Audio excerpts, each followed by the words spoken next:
What's going on? What's going on, people? How you doing? Today, I'm in my Trayvon Martin mood. So get over your insecurities and fears.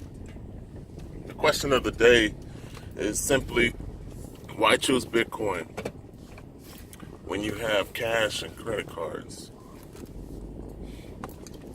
Now, if you think about that comparison, it really doesn't make sense if you live in a Western or modern world.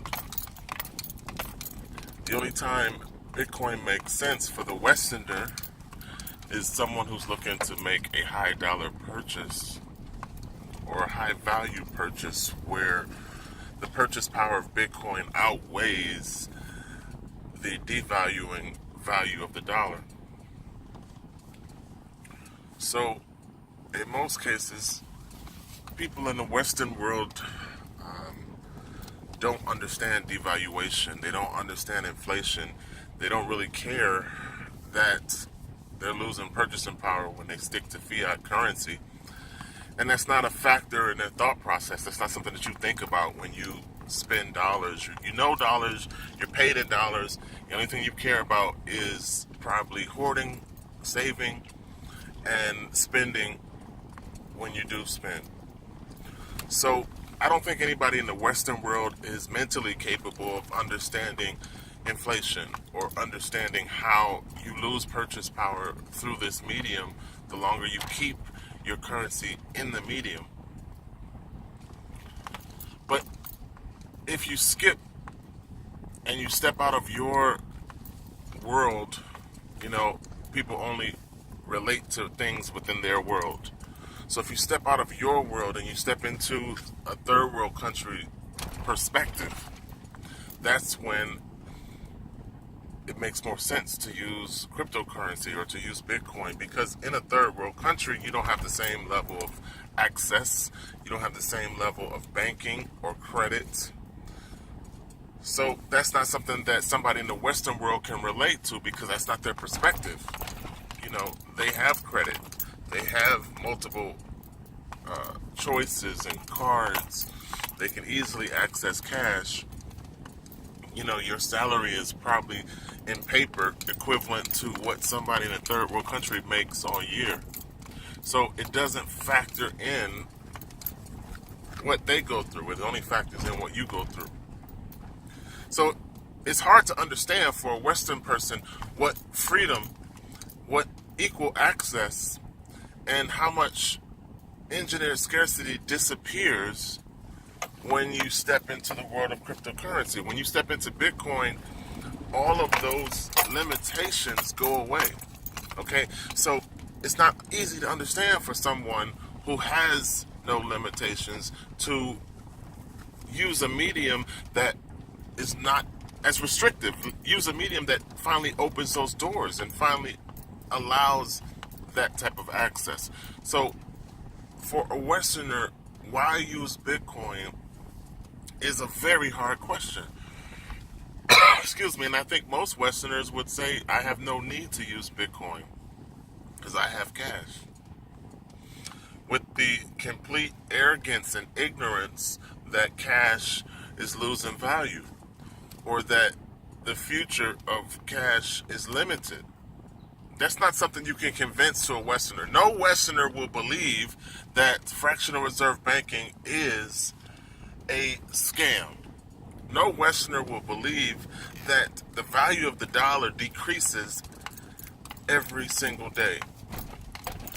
That overprinting and oversupply devalues the existing dollars in supply. None of that matters to a Westerner.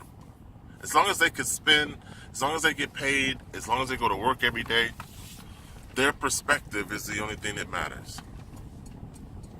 So, financial freedom, equal access, less limitations, less oppressive behavior from government officials, those are items that do not factor into the thought process of the Westerner.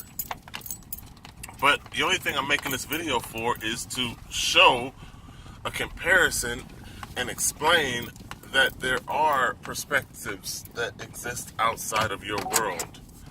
And even though you don't look at it, I want you guys to understand that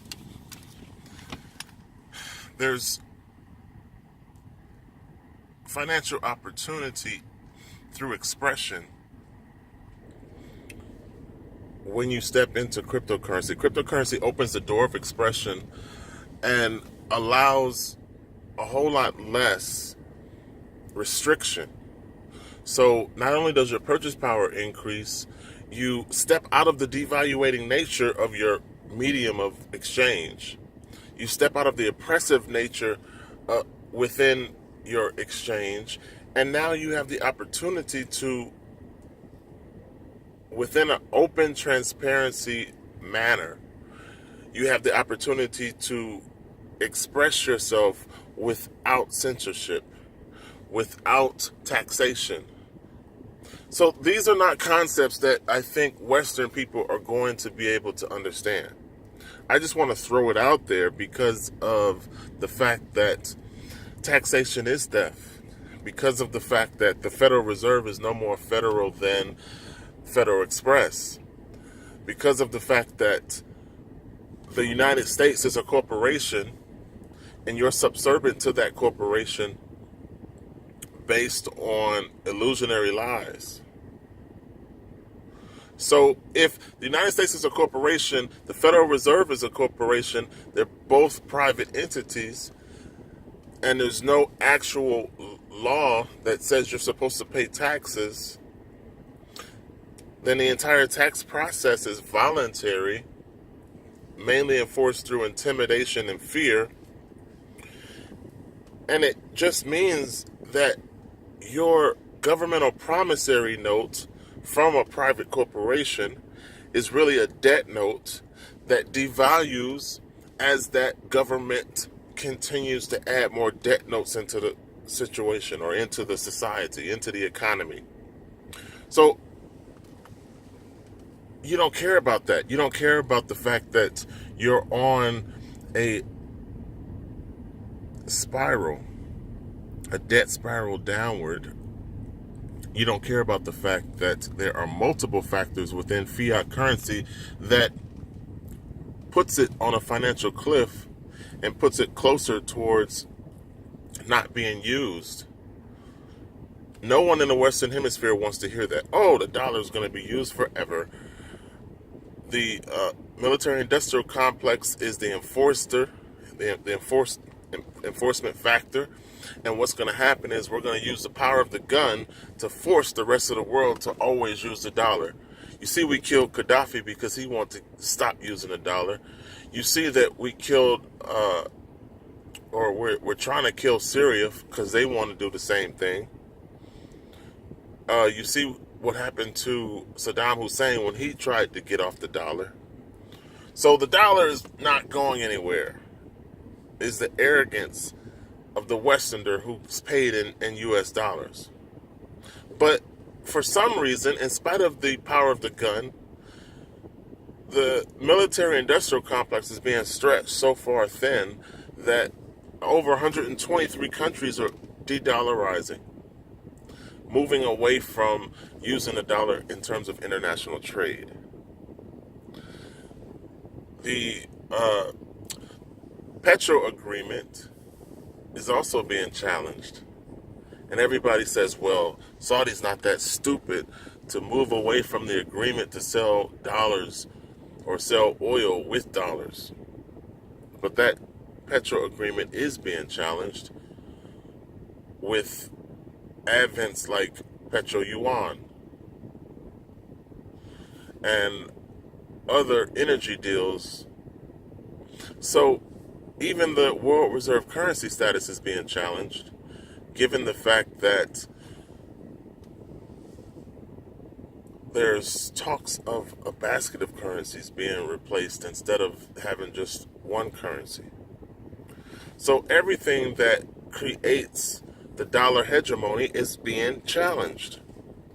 So that also is a factor in how the dollar is headed for a financial cliff. it's also a factor in your decision-making process in terms of having a plan B, having some sort of financial insurance so that you're not solely living off of paper, IOU notes from a government entity that is doing everything it can to ensure that the dollar crashes because of their arrogance, because of their power of the gun.